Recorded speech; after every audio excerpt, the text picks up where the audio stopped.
ስንዴ ሲገዛ ስለሚኖሩ ስህተቶች የምናየው ይሆናል። ከዚህ በፊት በተለያዩ ቪዲዮዎች ስለ ስንዴ የተወሰኑ ነገሮችን እያወራን አብረን ቀጥለናል። በእርግጥ ስንዴ ላይ የሚሰሩ ቪዲዮዎች የሉም ማለት ይቻላል። ኦልሞስት የግብርና ምርቶች ላይ የሚሰሩ ብዛት ያላቸው ቪዲዮዎች የሉም።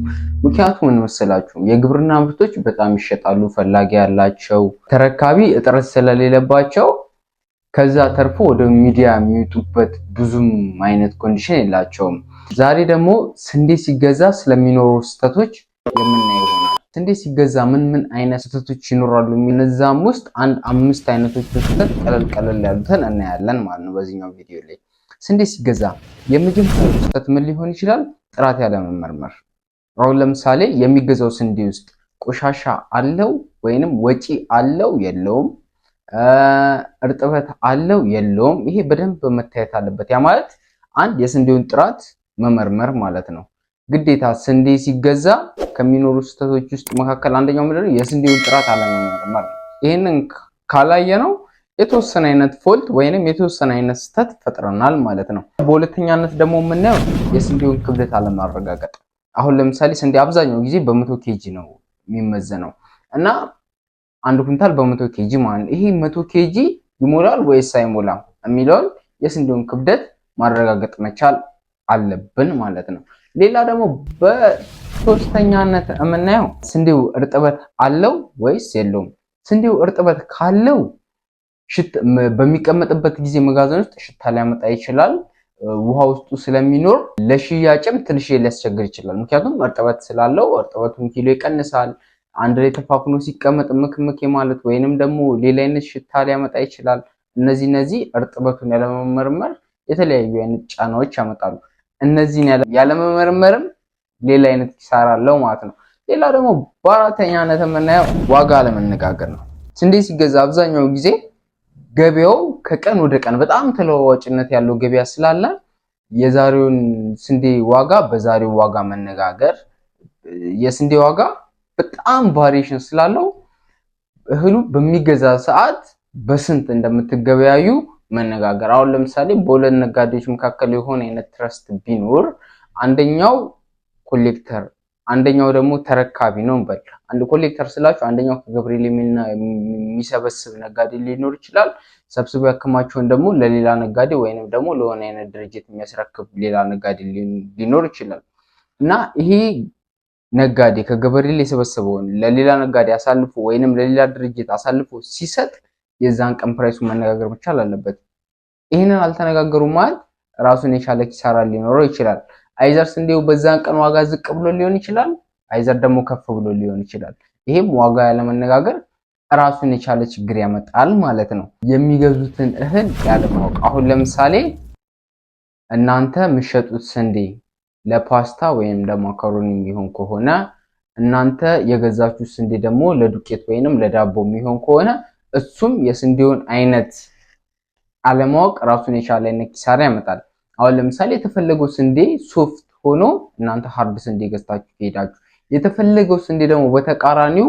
ስለዚህ የስንዴውን አይነት ለምን አይነት ፐርፐዝ የሚውል ስንዴ ነው ለምን አይነት ፐርፐዝ የሚውል ስንዴ ነው የሚለውን በደንብ አረጋግጣችሁ መግዛት መቻል አለባችሁ። ለምሳሌ ያህል ስንዴ ሃርዱ ዋጋ ሊኖረው ይችላል ከሶፍቱ አንፃር ማለት ነው።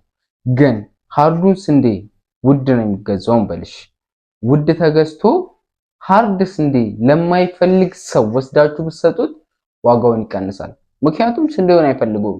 መጀመሪያ ከነበረው ከገዛችሁበት ፕራይስ በጣም ሊወርድባችሁ ይችላል። ምክንያቱም የስንዴውን አይነት ለይታችሁ ወይንም የሚፈለግበት ቦታ ላይ አላደረሳችሁም ማለት ነው። ያ ማለት በጣም ውሃ ለጠማው ሰው ጨው የበዛበት ነገር መስጠት ማለት ነው። ጨው የበዛበት ምግብ መስጠት ማለት ነው።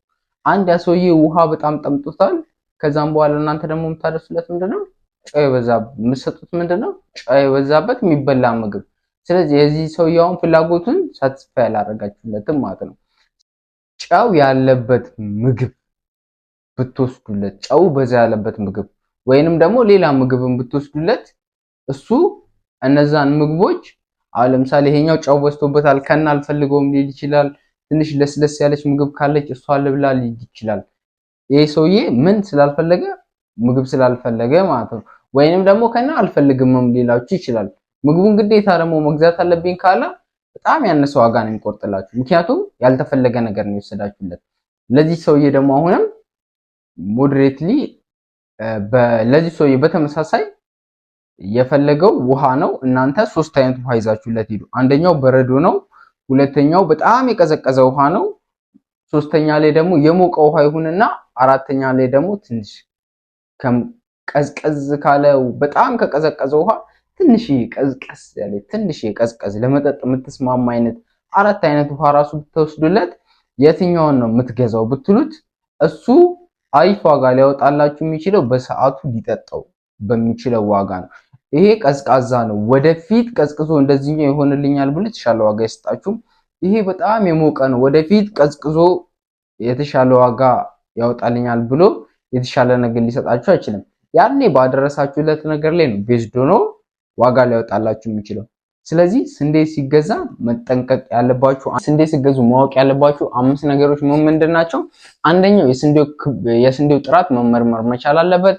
ሁለተኛ ላይ ደግሞ የስንዴው ክብደትን ማረጋገጥ መቻል አለባችሁ። ሶስተኛ ላይ ደግሞ የስንዴውን እርጥበት በደንብ ማረጋገጥ መቻል አለባችሁ። አራተኛ ላይ ደግሞ የስንዴውን ዋጋ መነጋገር መቻል አለባችሁ። ከሚያቀርብላችሁ አካል ጋር መነጋገር መቻል አለባችሁ። አምስተኛ ደግሞ የምትገዙትን እህል አይነት መለየት መቻል አለባችሁ ማለት ነው። እነዚህን ካደረጋችሁ ስንዴ ሲገዛ ከሚኖርባችሁ አይነት ስህተት ራሳችሁን ትታደጋላችሁ ማለት ነው። በቀጣይ ሌላ ቪዲዮ ሰራላችኋለሁ። ሜቢ ከቻለን በሳምንቱ ለ3 ለመልቀቅ እንሞክራለን፣ ፈጣሪ ካለ ማለት ነው።